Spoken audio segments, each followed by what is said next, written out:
Welcome back to the Hypnosis Hour. I want to just take the next question from Bill, and I'm getting a little squirrely because this segment we're going to talk about magic underwear. Yeah. Bill writes, what is it about this magic underwear I hear about all the time? Let me tell you something. I can pull bunnies out of my pants like that. It is fantastic. No, seriously. I win every card game I'm in.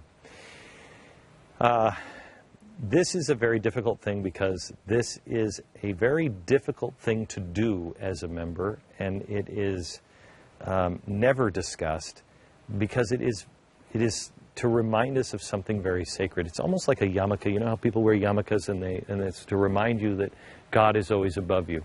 That's what this is. It looks just like a t-shirt. This is just like boxer shorts, and they go down to about here, and men and women wear them. It's a reminder of the promises that we make at the temple. Many of our traditions are very similar to Jewish traditions.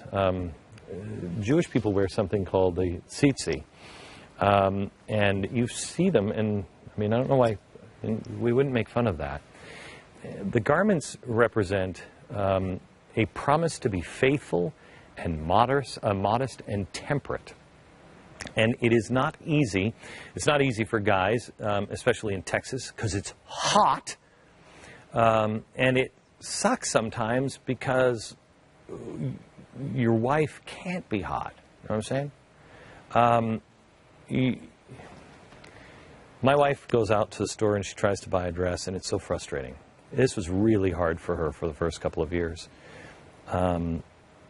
It's really hard.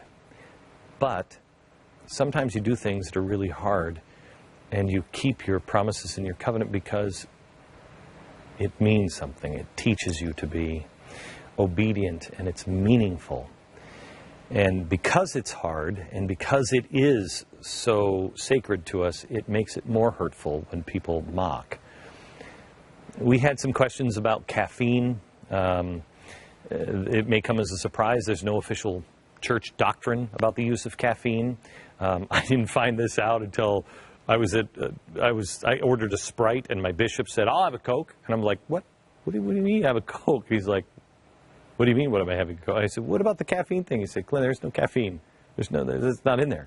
There is advice against alcohol, tobacco, tea for some reason, and coffee for some reason. Some people interpret that as caffeine. It's a suggestion that caffeine may not be entirely good for the body, and so we try to avoid things that are bad for the body. But I drink Coke, and it's not official doctrine. It is interesting because over 130 years before the Surgeon General's warning on tobacco, the church advised its members to refrain from chewing or smoking tobacco, and a lot of them did. And people didn't understand it then. Why? What's the problem? I don't know, just not supposed to do it. Didn't. It worked out pretty well. In fact, I think it's like an 8-year, the lifespan of a Mormon, a devout Mormon, I think it's like 5 or 8 years longer than the average American. Have to do with the clean living? Probably. If you want to follow it, great. Listen to the advice. You don't? I don't know. Have a big, fudge brownie and wash it down with some Jack Daniels. I don't really care. I try not to go crazy with caffeine, but I have a Coke here and there, and there's no rule against it.